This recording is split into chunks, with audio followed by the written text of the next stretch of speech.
أعوذ بالله من الشيطان الرجيم. بسم الله الرحمن الرحيم.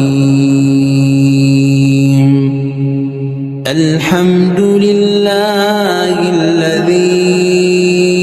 أنزل على عبده الكتاب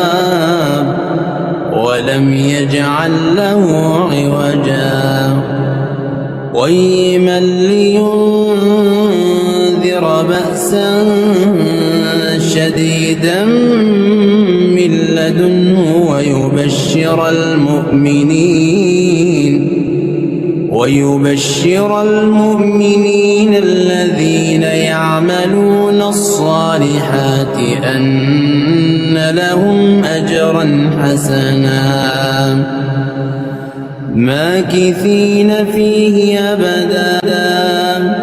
وينذر الذين قالوا اتخذ الله ولدا ما لهم به من علم ولا لآبائهم كبرت كلمة تخرج من أفواههم إن يقولون إلا كذبا فلعلك باخع نفسك على آثارهم إن لم يؤمنوا بهذا الحديث أسفا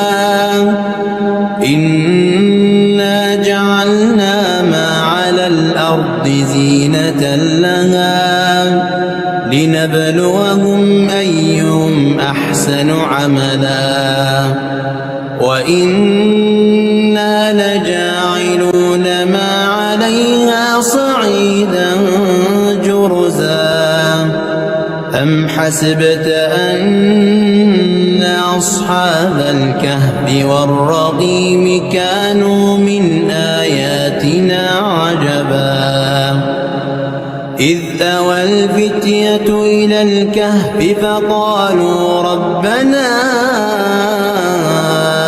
آتنا من لدنك رحمة وهيئ لنا من أمرنا رشدا وضربنا على آذانهم في الكهف سنين عددا ثم بعثناهم لنعلم أي الحزبين أحصى لما لبثوا أمدا نحن نقص عليك نبأهم